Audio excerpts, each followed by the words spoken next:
ಸಾಧ್ಯ ಇದೆ ಮಲ್ಲಿಕಾ. ನಮ್ಮಪ್ಪನ ಹತ್ರ ಜಗಳ ಆಡ್ದಷ್ಟು ಈ ಕಾವೇರಿ ಜಾಗ ಭದ್ರ ಆಗ್ತಾ ಹೋಗುತ್ತೆ.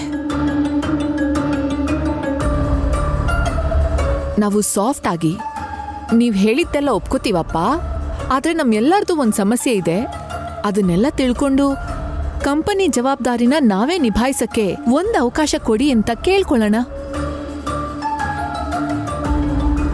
ಆಮೇಲೆ ನಾವೇ ಕಾವೇರಿಗಿಂತ ಬೆಸ್ಟ್ ಅಂತ ಪ್ರೂವ್ ಮಾಡೋಣ. ಆಗ ನಮ್ಮಲ್ಲಿ ಯಾರಾದ್ರೂ ಒಬ್ರು ಸಿಇಒ ಆಗೋದನ್ನ ಯಾರಿಂದನೂ ತಪ್ಸಕ್ಕಾಗಲ್ಲ. ನೀವು ಹೇಳೋದನ್ನ ಕೇಳ್ತಾ ಇದ್ರೆ ಈ ಐಡಿಯಾ ಚೆನ್ನಾಗಿ ವರ್ಕ್ ಆಗುತ್ತೆ ಅಂತ ಅನಿಸ್ತಾ ಇದೆ. ಆದ್ರೆ ನಮ್ಮಲ್ಲಿ ಸಿಇಒ ಆಗೋದ್ ಯಾರು? ಈಗದು ಮುಖ್ಯನಾ? ಹೌದು, ಮುಖ್ಯನೇ. ಸಿಎಂ ಯಾರು ಅಂತ ಗೊತ್ತು ಮಾಡಿ ತಾನೆ ಚುನಾವಣೆಗೆ ಹೋಗೋದು. ಇದು ಹಾಗೆ ಸಿಇಒ ಕ್ಯಾಂಡಿಡೇಟ್ ಯಾರು ಅಂತ ಗೊತ್ತಾದ್ರೆ ಹೋರಾಟಕ್ಕೆ ಹುಮ್ಮಸ್ ಬರುತ್ತೆ. ಹುಮ್ಮಸ್ ಮುಖ್ಯನಾ? ಅಧಿಕಾರ ಕೈಯಲ್ಲಿರೋದು ಮುಖ್ಯನಾ? ಆ ಕಾವೇರಿ ಕೈಯಲ್ಲಿ ಅಧಿಕಾರ ಇರೋದ್ರಿಂದ ನಾವು ಖೈದಿಗಳ ತರ ಬದುಕಬೇಕಾಗತ್ತೆ.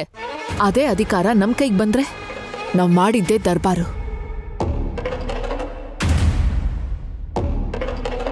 ನಮ್ದು ಸಮ್ಮಿಶ್ರ ಸರ್ಕಾರ ಆದ್ರೂ ಪರವಾಗಿಲ್ಲ.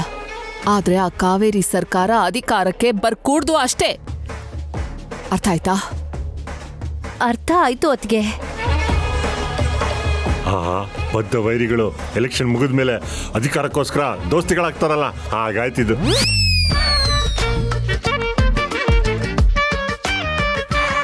ಅಂದ್ರೆ ರಿಯಲ್ ಪಾಲಿಟಿಕ್ಸ್ನ ಮನೆ ಪಾಲಿಟಿಕ್ಸ್ಗೆ ತಂದ್ಬಿಟ್ಟೆ. ಸಾರಿ.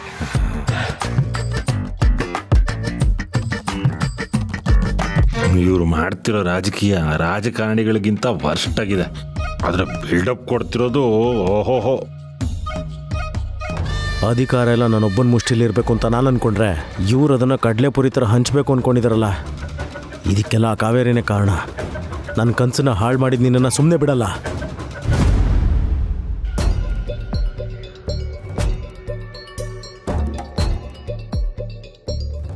ಅಮ್ಮೋರೆ,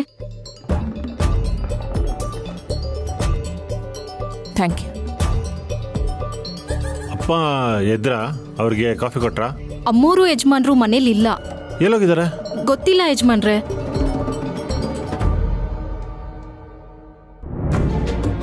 ಬೆಳಗ್ಗೆ ಇಬ್ರು ಎಲ್ಲಿಗೆ ಹೋಗಿರ್ಬೋದು? ಹೊಸದಾಗಿ ಮದ್ವೆ ಆಗಿರೋ ಜೋಡಿ ಹಕ್ಕಿಗಳು ಬೆಳಗ್ಗೆ ಇನ್ನೆಲ್ಲಿಗೆ ಹೋಗಿರ್ತಾರೆ? ನಾನು ನೀನು ಒಂದಾದ ಮೇಲೆ ಅಂತ ವಾಯು ವಿಹಾರಕ್ಕೆ ಹೋಗಿರ್ತಾರೆ. ಮಲ್ಲಿಕಾ, ನಮ್ ಜೀವನದಲ್ಲಿ ಆಲ್ರೆಡಿ ಒಂದ್ ಘಟನೆಯಿಂದ ಬೆಂಕಿ ಹತ್ಕೊಂಡು ಉರಿತಾ ಇದೆ. ಅದಕ್ಕೆ ತಮಾಷೆಯಿಂದನೋ ಕೋಪದಿಂದನೋ ತುಪ್ಪ ಸುರಿಬೇಡ. ಅದಿನ್ನ ಹತ್ಕೊಂಡು ಉರಿಯತ್ತೆ.